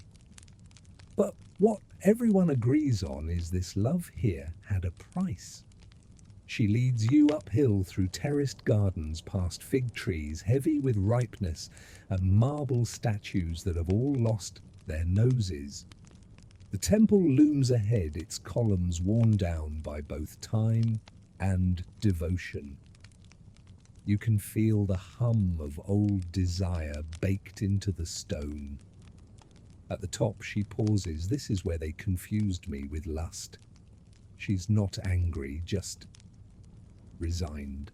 You sit together on a fallen column, watching the sun melt into the Gulf of Corinth. From here, the whole city looks like a mosaic of candle flames and longing.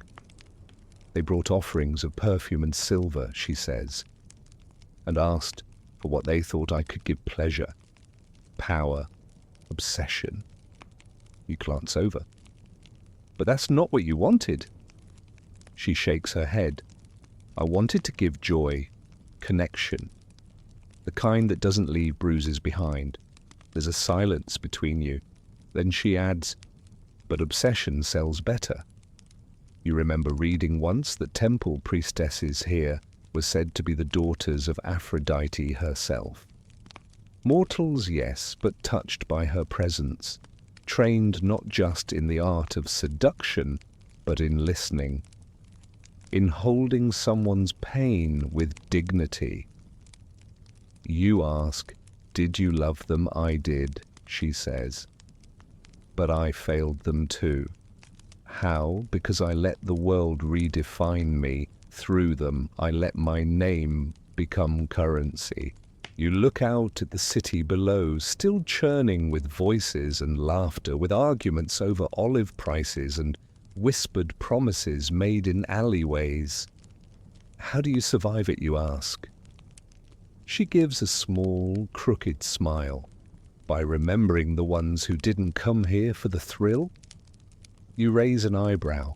There was a man, she says. He came every year, never went inside, just left a rose and a letter at the gates. What did the letters say? Same thing every time she replies. You helped me forgive her. Thank you. You sit with that. Aphrodite closes her eyes, lets the wind play with her hair.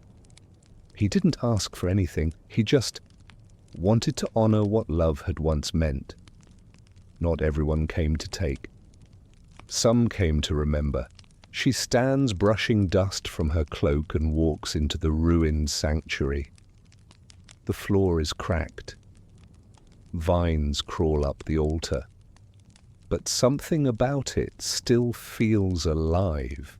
Not in the literal sense, but in the way stories live inside walls that have heard too many secrets to stay silent.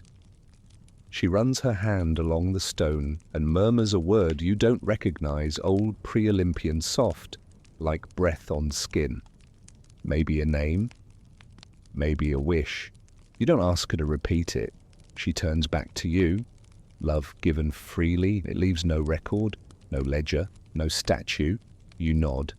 But it lingers, she says, in places like this, in people like him.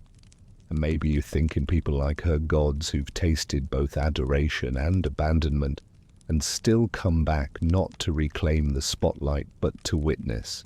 As the sun slips beneath the sea, she whispers one last thing before you leave. Everyone thinks I only grant desire, but the truth is, she smiles. I also let people let go. Aphrodite takes you inland now, away from the sea, away from temples and statues, and the weight of golden names. You walk along a dirt path that winds through cypress groves and quiet fields where no one stops to whisper her title. She seems lighter here, not in mood, but in movement, like she's shedding invisible cloaks of expectation with every step. This, she says, gesturing to the dust, and silence is where no one prays to me. You glance around, and yet you're here because I still feel them, she says softly, even when they stop asking. At the bend in the road, you come upon a shrine, simple, moss-covered, barely more than a stone slab, and a cracked basin of rainwater. A few sprigs of rosemary have been left beside it. Nothing flashy, no gold, just care. She kneels beside the shrine and touches the rosemary gently. She called me Aphrodite Urania here. You blink. The name catches you. Aphrodite Urania, Aphrodite of the heavens. The higher spiritual form. Not the goddess of lust or vanity, but of transcendent love, of the sacred pull between souls rather than bodies. Most forget that Aphrodite has two faces. The other Aphrodite, Pandemos, is of the people, the goddess of shared passion of flesh, of the tangled, messy, beautiful chaos of desire. Historians still debate which came first, Urania or Pandemos, which was real, which was created, which was the mirror, and which was the light. I used to be both, Aphrodite says. Balanced. And now you ask? She doesn't answer. Instead, she takes a small piece of chalk and writes on the back of the shrine stone, so faint it could be erased by a breeze. I am not what you think. I am what you need. You sit beside her. The silence wraps around you like velvet. She leans back against a shrine, eyes closing, and begins speaking, not to you, but as if reciting something old. Maybe older than Olympus. There are lovers who chase, and lovers who wait. There are those who want to be chosen, and those who simply stay until they're seen. You ask quietly, which are you? She opens one eye. I'm the echo in the hallway, the warmth in the cup left on the table, the memory that shouldn't still hurt, but does. You feel your chest tighten. I'm the moment after she adds, after the kiss, after the fight, after the goodbye. I live in the lingering. It's not how she's portrayed on vases or scrolls. Those show her mid-dance, mid-desire, all curves and confidence. But here, sitting cross-legged in the dust, eyes raw with memory, she's something deeper. You realize that her power was never in the fireworks, it's in the afterglow. She reaches into a small pouch at her side and pulls out two items, a broken ring worn smooth with time and a dried olive leaf. She doesn't explain, she doesn't have to. Someone once said, I ruin lives, she says, but love only ruins you if you lie about it. You nod. There's a tree nearby, just a wild fig, and she ties the olive leaf to a low-hanging branch. For balance, she says, Urania and Pandemos, sky and soil. She places the ring beneath a stone buried but not lost. For memory. And then she stands, brushing her hands clean on her dress. You both walk in silence for a while. Finally, she asks, "Do you think they'll ever understand I was both?" "I think you say they already do, but they're afraid of it." She chuckles. "So am I." You reach a small stream, the water cold and fast. She dips her fingers in. "Love is a contradiction," she says. "Everyone wants to be consumed but not changed." You sit together there until the stars begin to flicker on above you, and you begin to see it not just in her, but in all the places she's touched the two faces of Aphrodite, not at war, but in conversation, the sacred and the sensual, the divine and the delicate, the goddess of passion and the goddess of peace. It's nearly midnight when you follow her into the ancient garden.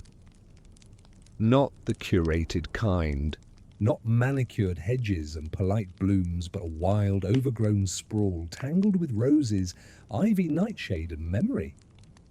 A forgotten place on the edges of Eleusis, sacred to someone once, perhaps even to her, though no altar remains. She runs her hand along a vine. "This is where they quarrelled," she says. "Who three of us? Athena, Hera, and me." You freeze. The rose garden, the place where, according to a fragment of a now-lost hymn, the goddesses once argued over a single flower, not a throne, not a war, a rose, blood-red and wild, growing from a crack in the earth that none of them had seen before. Historians still argue if this event was real or metaphorical, whether it was a symbolic battle of realms, wisdom, power, and love. But Aphrodite, she remembers. She crouches near a thorny bush, one that blooms defiantly even in the dark. Hera said it represented loyalty, marriage, the blood bond. You nod. Athena said it was strategy, survival.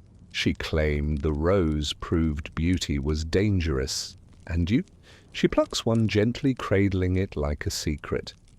I said it needed no meaning. That love doesn't justify itself. You wait, she adds. They didn't like that answer. You believe it. She stands rose in hand and turns to you with a crooked smile. They always need a reason. They want love to be logical, transactional, a reward. She walks as she speaks, trailing you through the tangled maze of the garden. You step over roots and duck beneath twisted branches, heavy with dew, but love, she says, isn't earned. She stops beside a small pond, its surface dark as obsidian. The moon hangs in the water, trembling with every ripple. Love, she continues, just happens. Then gently she drops the rose into the pond. It floats there, alone, not sinking, not drifting away. You both watch. Who got the rose in the end, you ask? She smirks. We left it there. You blink. She sits on a mossy stone and crosses her arms. None of us could agree. So we walked away, each convinced we were right. And were you? Her eyes narrow thoughtfully. Maybe, maybe not, but I felt something holding it. They just wanted to possess it. You remember the countless myths in which Aphrodite is cast as a temptress, a catalyst, a scapegoat for chaos. But here in the garden, where three goddesses nearly came to blows over a flower, she seems weary of that version of herself. She reaches into the pond, fingers brushing the water just beside the rose. Love isn't a prize, she murmurs. It's a mirror. She looks up at you, her voice softer now. And most people don't like what they see. You sit beside her as the garden seems to hush itself around you. I didn't always understand that, she confesses. I thought love was about being chosen. She exhales slowly. But I've come to believe it's about choosing back. Again and again, even after the thorns. The wind shifts. The rose begins to spin slowly on the pond surface. Neither of you moves to stop it. You sit together in that forgotten garden, two figures watched only by old trees and moonlight, and for the first time you don't feel like you're in the presence of a goddess. You feel like you're beside someone who has lived too many lives, loved too deeply, and still wakes up hoping the world might get it right one day. Someone who understands that love isn't a legend, it's a lesson, and she's still learning it. You find her standing alone in front of a statue that doesn't have a face. It once did, probably weathered away now by centuries of wind and salt. You're somewhere near Paphos, one of her oldest sanctuaries, a city that still remembers her name when most have moved on to newer gods and simpler truths. The statue is small, cracked, carved from local limestone. No marble, no grandeur, just a form. The curve of a shoulder, the suggestion of a mouth. A body once adored, now forgotten. Aphrodite doesn't seem sad, but she doesn't smile either. They used to come here every spring, she says, wreaths, incense, songs about longing. You nod. You've read about the rituals, the processions to her temple, the bathing of her image in the sea, the ceremonies that danced the line between sacred and sensual. And now you ask. She touches the statue lightly. Now, pigeons. One coos from a nearby ledge as if on cue. She laughs, a soft exhale, more than a sound. People think I crave attention, she says. But sometimes I miss being unknown. You glance around. No worshippers, no offerings, just wind waves and a goddess standing before the memory of herself. Do you miss being loved? You ask. She tilts her head. I was always admired, not always loved. There's a difference, you realize. One is from a distance. The other requires risk. She walks slowly along the shoreline, sandals in hand, feet sinking into wet sand with each step. I once turned a man to stone, she says suddenly. You look up. He built a shrine. Every day he prayed. Every night he sang. He offered me everything, his time, his joy, even his pain. And I asked him once what he wanted. He said, only you. You nod. Sounds poetic. But I wasn't a person to him, she continues. I was a symbol, a story he wanted to enter, not someone he wanted to know. She picks up a shell and hurls it into the sea. When he died, they said it was a broken heart. She pauses. But maybe it was because he never found mine. Historians still argue whether this was myth or metaphor, if Aphrodite ever truly punished those who loved her too deeply, or if such stories were cautionary tales crafted by poets with poor luck in romance. But you believe her. You believe she's not angry, just tired. Tired of being looked at instead of listened to. Tired of being worshipped instead of welcomed. You both stand where the water kisses the shore, and then leaves again and again, always returning, never staying. I've had temples fall, she says. Priests vanish, lovers age, statues crumble. She holds out her hand, but love, true love, it never asks to be eternal, just real, for a moment. You take her hand, not in worship, not in awe, just in understanding. She squeezes once, then lets go, and smiles, not the painted kind, not the practiced kind. A small, warm, human smile. Maybe that's all I've ever wanted, she says. To be real, even just once. You start to walk back, but she lingers.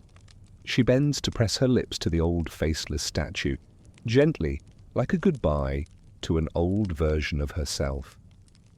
Then she whispers, "Thank you for holding my shape when I didn't know who I was," and walks away. By the time you catch up to her, the sky has darkened to deep cobalt and the stars are bold enough to show themselves. Aphrodite stands at the edge of a rocky outcrop overlooking a city where no one calls her name anymore. "See that house," she says, pointing to a soft glow down below, just a candle in a high window. You nod.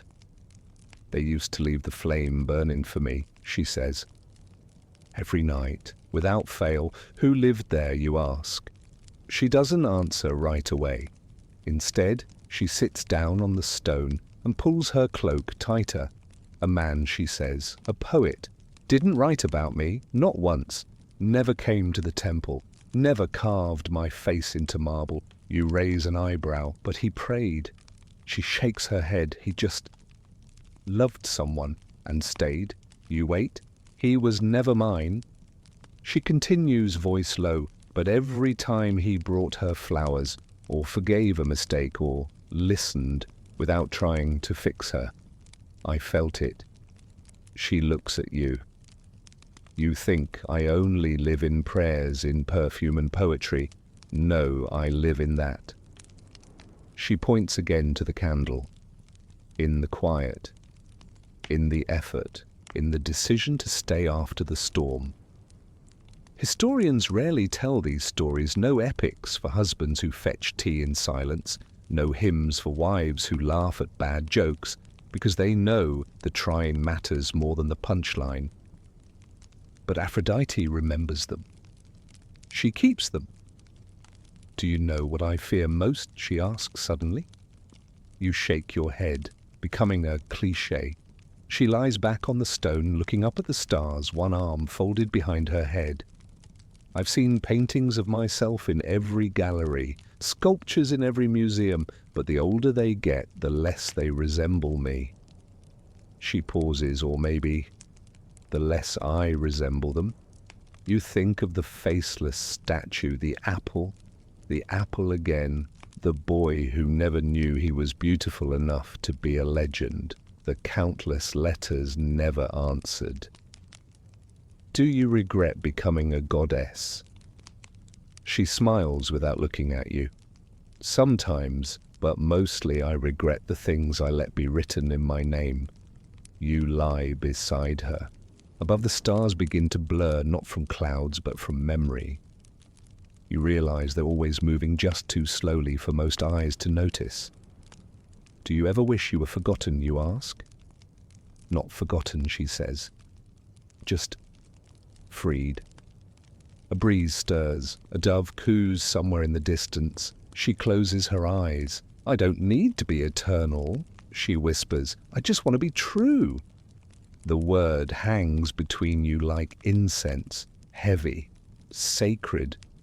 And maybe that's the story people should have told, not the one where Aphrodite tricks mortals, topples cities, and weaves chaos in silk, but the one where she sits quietly on a stone, remembering a man who never prayed to her, but who loved so honestly that she came to watch anyway. Because sometimes the purest kind of love isn't divine. It's unnoticed, unrecorded, unclaimed. And yet it changes everything. The night deepens, and so does her quiet. You walk beside Aphrodite in silence down an old path that winds through olive trees, silvered by moonlight. The air is warm, still scented with fig leaves and something older, maybe memory. You've left the coast behind, the temples, the cities, the shrines. You're heading inland toward a place that doesn't exist on any map. "A city once named for me stood here," she says, pointing to a field where only wildflowers remain. You pause. What happened to it? She lifts a stalk of golden grass and twirls it between her fingers. It fell, like all the others. Historians have long speculated about the forgotten city of Aphrodite, a sacred place said to be built by her earliest followers, long before the myths were tidy and marble polished. No one knows what became of it. Earthquakes, war's time, all three. She doesn't explain, just walks forward. At the heart of the field you find remnants, a bit of carved stone, half a column, an inscription worn down to illegibility. But you feel something here. Stillness, yes, but also something gentler. Like the last breath of a lullaby. I didn't come here for centuries, she says. It hurt too much. You kneel beside a weathered pedestal. On it sits a small figure less than a foot tall. It's not Aphrodite in her usual form, not the curvaceous smiling seductress, but a plain woman seated, hands folded in her lap, eyes downcast. She's me, Aphrodite whispers. Before they gave me the mirrors, you run a hand along the edge of the pedestal. The stone is warm as if it remembers the sun. They used to leave figs and fresh bread here, she says. No gold, just offerings they'd want for themselves. You imagine it farmers stopping by at dusk, hands calloused from harvest, leaving part of their dinner because love, true love, is about giving what you'd rather keep. Do you miss it? You ask. I miss being near them, she says. Before I became capital L, love, she sits in the grass shoes off skirt, tucked beneath her knees.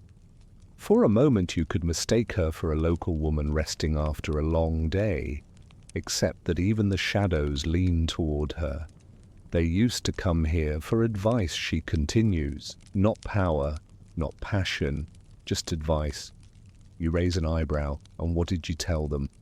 She smiles, to be kinder than they wanted to be, to themselves, to each other. You sit beside her. Did they listen? She plucks a wildflower. Sometimes. And then with a twinkle of mischief, but mostly they left with bigger problems than they came with. You laugh. She laughs too, for real this time. Head tilted back, voice free of irony. It ripples across the field and startles a flock of birds from a nearby tree. I was terrible at advice, she admits, but good at listening. You feel it even now, the way she listens, not to words, to silences, to pauses, to the way someone exhales when they're about to lie to themselves. She plucks another flower, this one blue, as dawn, and hands it to you. Keep it, she says, for the day you think love has forgotten you. You take it, press it between your fingers like a promise. Aphrodite looks around the ruins. This place was never about me, she says. It was about what people made of me. You understand now? This isn't a fallen city. It's a mirror, cracked, yes, but still reflecting something tender. As the wind picks up, you see her close her eyes and whisper something in a language older than Greek. Maybe it's prayer, maybe it's goodbye. And as you leave the field together, you don't look back. But the little stone figure does. The road home, if she even calls it that, leads upward again toward the familiar shimmer of Olympus. But this time Aphrodite doesn't stride like a goddess reclaiming her throne. She walks like someone visiting an old apartment she once lived in, unsure what furniture remains. The gates of Olympus swing open at her presence, but the winds don't greet her with song. The torches don't flare dramatically. It's quiet, still, and she seems grateful. You follow her into the great hall where statues of the 12 still stand grander than life, each figure frozen in their idealized arrogance. Zeus with thunder clenched in his fist, Athena ever armored, Poseidon ocean-eyed and brooding, and then there's her, Aphrodite, carved in white marble hair cascading down her shoulders, her hand outstretched as if waiting for a lover or a worshipper. She stares at it. Roman, she says with a smirk. They made me sleeker, gave me armor, called me Venus, polished the rough edges. Historians agree when Aphrodite became Venus, she changed. The Romans preferred their gods a little more useful, a little more disciplined. Venus wasn't just beauty, she was statecraft, diplomacy, the divine force behind empires. They made me into a symbol of power, she says. Love for strategy, love for control. She runs her hand along the base of the statue where Latin inscriptions still faintly glow. They forgot I was once worshipped with open hands, not clenched fists. You ask her what she became in that transformation. She shrugs. An idea, a banner, a reason for 100 marble busts and one very ambitious Caesar. She leads you to a side hall, a quieter place, less grand, almost dusty. This is where the older gods keep the things they don't want polished, the versions of themselves that don't sell myths or inspire sculptures. She opens a wooden cabinet, creaking with age, and pulls out a small bronze mirror. It's tarnished, cracked in the corner, simple. This was mine before the Romans, she says. You peer into it. Your reflection swims unclear, as if it's trying to show you not what is, but what's underneath. She holds it up to her face. For a second, you catch a glimpse of something rare. Not Aphrodite, the goddess. Not Venus, the symbol, but a woman, tired, wise, aching, holding every story that was ever whispered to her in the dark. I used to think I had to keep reinventing myself, she says, to stay relevant, to keep their love. She sets the mirror down, but maybe it's okay if they outgrow me. That surprises you.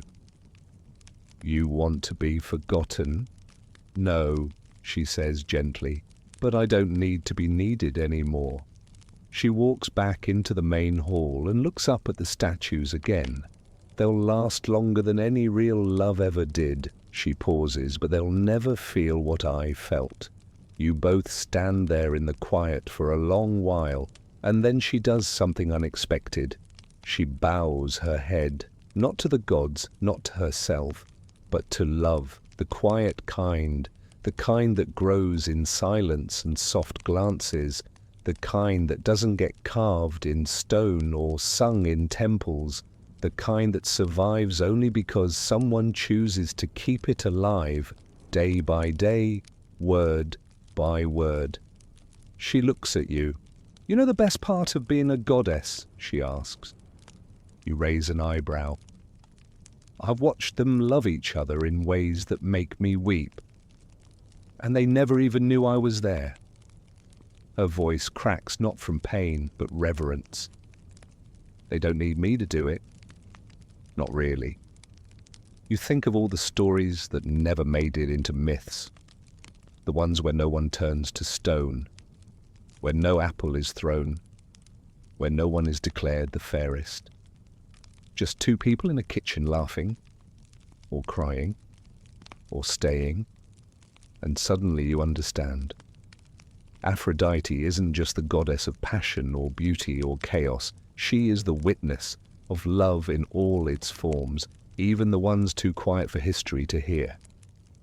You follow her into the inner chambers of Olympus, the ones rarely spoken of, where gods keep what they cannot let go. Aphrodite pushes open a narrow bronze door, half hidden behind a tapestry woven with scenes of conquest and seduction. Inside, the air is thick with time. Shelves line the walls, each crammed with tokens too personal for display. These, she says, are the hearts I never claimed. You blink.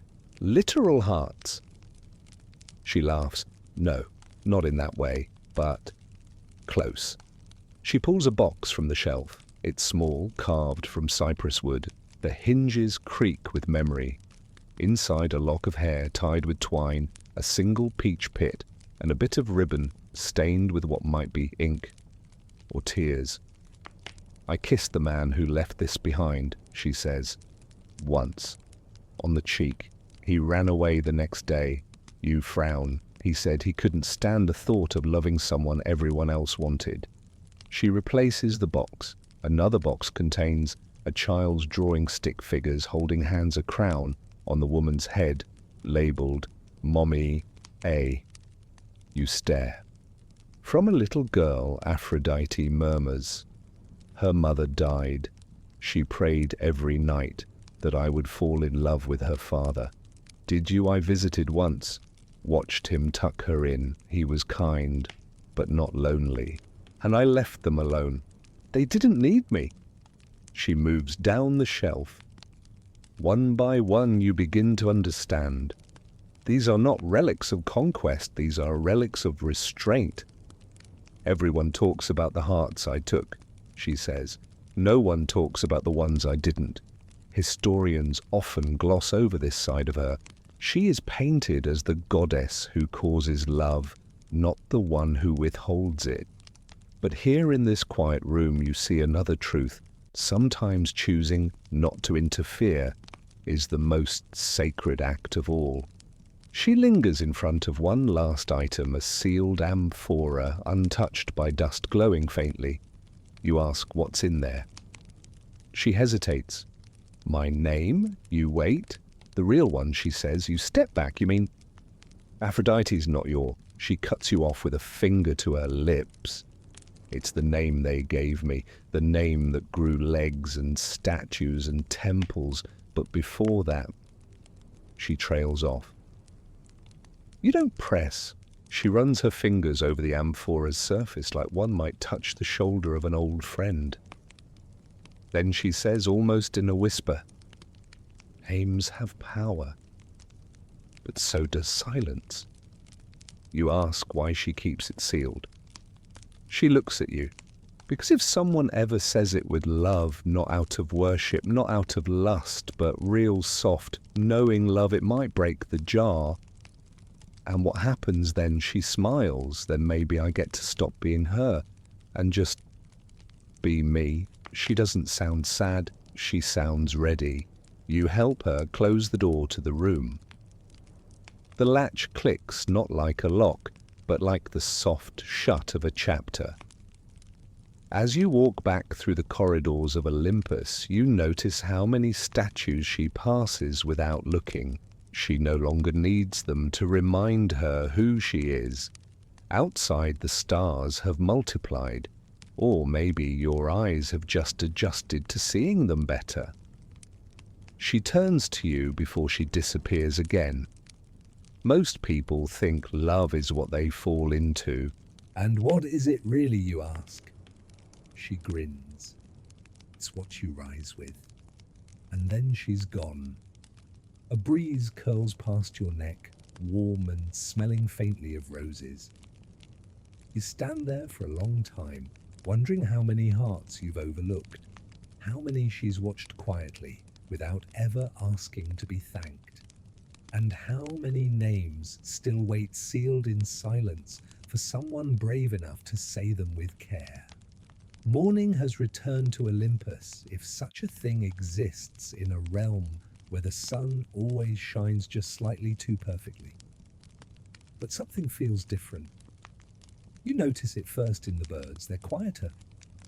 Not silenced, just more intentional. Like even the doves know that today carries weight. Aphrodite stands near the edge of a marble terrace, her back to the golden sky. She's wearing white. Not the usual flowing silk of performance or seduction, but simple linen, plain like what a mortal widow might wear to mark it. "You're leaving, you say?" She nods just once. Not vanishing, not fading into foam, not turning into mist or myth, just stepping away. "I think I've said enough," she says. You feel a pang in your chest. Odd considering she's not your goddess, not your lover, not even your friend in the mortal sense. But she has been something, a mirror, a melody, a presence that wrapped itself around every unanswered question about what love is and isn't. You ask her, "Will they notice you're gone?" She smiles. "They'll still use my name, still tell stories, still chase something and call it me." She looks over the edge of the terrace. Below, the mortal world stirs farmers, rising lovers, parting children crying for breakfast. the real epic. I just won't answer every prayer she says. Some of them have to learn to answer their own. You sit beside her on the ledge, legs dangling into eternity. She turns to you. Do you remember the woman who prayed not to be lonely, but to understand why she was? You nod. Of course you do. She stopped praying last year, Aphrodite says. Not because she found someone, because she found herself.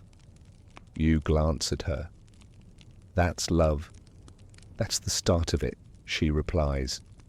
There's a pause, a long one, and then for the first time she asks you something. What will you do with what I've told you? You think hard. You've seen her pain, her restraint, her secrets locked in amphorae, and hearts she chose not to claim. You've seen the places she's walked unnoticed, and the stories that were never written. And you realize it was never about the drama, or the thunder, or even the statues. It was about the quiet truths, about choosing gently and staying when the music fades. So you say simply, I'll remember. She nods, satisfied. That's all I ever wanted. Then she reaches into her cloak and hands you something, a petal. Just one. Deep red, still warm. Not for worship, she says. For witnessing. You take it, and she rises. No wings, no chariot, no fanfare. Just Aphrodite barefoot on polished stone, walking back into her own silence. But as she passes a vine growing up a pillar, the leaves unfurl. As she brushes against a marble wall, a crack vanishes. As she disappears behind the column, the air grows warmer. And you know she's not gone. Not really. She's just letting the world speak first for once. You descend the steps of Olympus, slowly holding the petal in your palm like it might whisper something if you press gently enough. Below you, the mortal world spins on messy, defiant, achingly ordinary. She's not beside you now, but everything you pass carries a flicker of her presence. A couple arguing by a fountain, faces flushed not with fury, but with fear of losing each other. A child handing a wilted flower to a woman too tired to smile, yet smiling anyway. An old man sitting alone outside a cafe sipping wine from a chipped cup, eyes fixed on a memory no one else can see. She's here. You feel her in every unspoken I forgive you, in every gentle hand placed on a shoulder without explanation, in every love that doesn't need an audience. You wander into a small village where no one knows your name. A baker offers you a slice of warm honeyed bread without asking for coin. A woman watering her plants waves as if she's seen you before. You realize what Aphrodite meant all along. This is love too, not the statues, not the songs, but the staying, the re-choosing, the quiet. You sit on a low stone wall, the horizon soft with early evening. In the distance, two shepherds are laughing over something you can't hear. One nudges the other and offers him the last piece of dried fig from his satchel. The recipient hesitates, then takes it with a smirk. You could swear a dove just flew past, silent and content. You reach into your pouch and find the petal she gave you. It hasn't withered. It hasn't faded. You turn it over between your fingers, and for the first time you don't feel like a visitor in her story. You feel like a keeper of it. She entrusted you with something gods rarely give understanding. And now, as the sun leans back toward the sea, and the village settles into its evening hush, you think of all the hearts she never claimed, not because they were unworthy, but because they were already full. You place the petal on the wall beside you. You don't need to keep it. You carry it now, not in your hand, but in your seeing, in your silence, in the way you'll choose again and again not to love loudly, but truly. Because in the end, that was her secret. Aphrodite, the goddess of love, was never chasing devotion. She was waiting for someone who would simply see her and stay. The stars stretch long across the sky now like soft threads holding the night together. The world has quieted. The gods have gone back to their palaces. The cities have folded themselves into sleep. Even the olive trees seem to sigh with relief, their leaves brushing against one another in whispered lullabies. You're still here, and so is she. Not standing beside you anymore, but around you, in the stillness, in the breath you forgot you were holding, in the warmth that lingers not from firelight but from remembrance. You close your eyes and her voice is not a command, not a chant, not even a prayer, just a whisper, a soft promise. That love, when it is real, need not be loud. It just needs to remain. You let that thought settle into your chest like a pebble dropped into a deep well.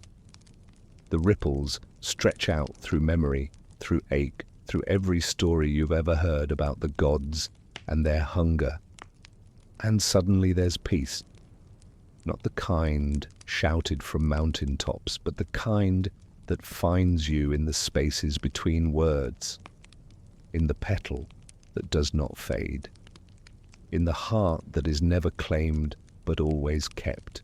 Sleep now, gentle soul. Let the goddess rest, and let yourself be held. Just for a while, just like this. End of script. Sweet dreams.